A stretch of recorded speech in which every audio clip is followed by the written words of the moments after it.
अभी हमने लगभग 60 सीटों पर चर्चा करी है। फिर से मीटिंग होगी हमारी। अभी हमारी स्क्रीनिंग कमेटी इसके बाद फ़ौरन है, जो हमारी प्रदेश की स्क्रीनिंग कमेटी है।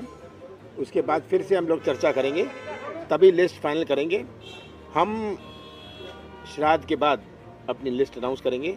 तो उस रफ्तार से हम चल रहे हैं ताकि 15 तारीख को हम अपनी लिस्ट अनाउंस कर सकें। और जितनी चर्चा हुए उतना अच्छा है, क्योंकि बहुत सारी नई चीज़ें उभर के आती हैं। नमस्कार साथियों, जैसा आदरणीय ने कहा कि आज केंद्रीय चुनाव समिति की बैठक माननीय खड़गे साहब, माननीय राहुल गांधी जी और केंद्रीय चुनाव समिति के सभी सदस्यों के साथ हुई। हमारे प्रदेश कांग्रेस कमेटी के अध्यक्ष कमलनाथ जी, विपक्ष के नेता गोविंद सिंह जी और सब लोगों ने उसमें हिस्सा लिया। काफ़ी सीटों पर चर्चा हुई, बहुत सकारात्मक चर्चा हुई, बहुत सौहार्द के वातावरण में चर्चा हुई। और जिस प्रकार से प्रदेश कांग्रेस कमेटी के अध्यक्ष समन्वय बना रहे हैं, ये अपने आप में दर्शाता है कि कांग्रेस पार्टी मध्य प्रदेश में एक अप्रत्याशित जीत की ओर कदम बढ़ा रही है। दो उदाहरण आपके सामने हैं। एक भाजपा की सरफुटव्वल का है, एक भाजपा की घबराहट और छटपटाहट का है, और एक आत्मविश्वास का है। वो आत्मविश्वास जो है 8.5 करोड़ मध्य प्रदेश की जनता के आशीर्वाद का है। वो आत्मविश्वास जो है मध्य प्रदेश के 8.5 करोड़ लोगों का जन आक्रोश जो भाजपा पर फूट रहा है उसके खिलाफ है। आए दिन भ्रष्टाचार, घोटाले और इस प्रकार के विवाद सामने आ रहे हैं। आज ही सामने आया 10 करोड़ का आदिवासी घोटाला मध्य प्रदेश में। मध्य प्रदेश के आदिवासियों का बजट खा गए भाजपाई, करोड़ों रुपया खा गए। हम नहीं कह रहे, उनकी ऑडिट रिपोर्ट्स कह रही हैं जो आज जारी हुई हैं। मध्य प्रदेश में राजनीतिक लोग भाजपा के और उनके अफसर मिलकर फर्जी बिल बनाकर करोड़ों रुपए के आदिवासियों का बजट खा रहे थे। एक तरफ कांग्रेस है जिसने लोगों को गारंटी दी।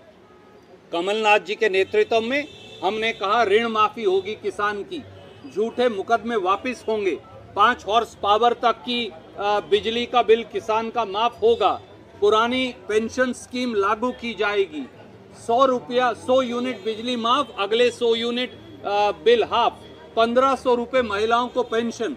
और कल प्रियंका जी के नेतृत्व में एक और ऐतिहासिक निर्णय हमने लिया जो हिंदुस्तान में कहीं नहीं हुआ। वो प्रदेश कांग्रेस कमेटी अध्यक्ष कमलनाथ जी के नेतृत्व में हमने वादा किया है। 100 लाख बच्चे, 1 करोड़ बच्चे स्कूल के अंदर पढ़ते, पहली कक्षा से 12वीं कक्षा तक, पहली कक्षा से 5वीं कक्षा 8वीं कक्षा तक 500 रुपया, 9वीं और 10वीं कक्षा में 1000 रुपया, और 11वीं और 12वीं कक्षा में 1500 रुपया। पढ़ो और पढ़ाओ। एक तरफ ये मॉडल है कांग्रेस का जो प्रदेश कांग्रेस कमेटी अध्यक्ष कमलनाथ जी और कांग्रेस पेश कर रही है। पढ़ो और पढ़ाओ, 1500 रुपए महिलाओं को, 500, 1000 और 1500 रुपया बच्चों को, और आगे बढ़ते जाओ। हर बच्चा पैसा पाएगा, हर बच्चा आगे बढ़ता जाएगा। ये कांग्रेस का नारा है। दूसरी तरफ एक घोटालेबाज भ्रष्टाचारी सरकार है, और इसीलिए हमें ये विश्वास है कि पहले नवरात्रे पर विजय की शुरुआत हो जाएगी। सर, आपने जो पढ़ो पढ़ाओ स्कीम को लेकर बीजेपी बोल रही है कि ये झूठे वादे हैं, कुछ फुलफिल नहीं होगा। कर्नाटका में उनके झूठे वायदे, 20,000 झूठी घोषणाएं आज मध्य प्रदेश की जनता समझ गई है। इसीलिए तो ये बौखलाई हुई है। झूठे वायदे, झूठे घोषणाओं से मध्य प्रदेश की जनता अब थक गई है। अब समय 23 दिन बचा है, जनता राहत की इंतजार कर रही है। चलिए।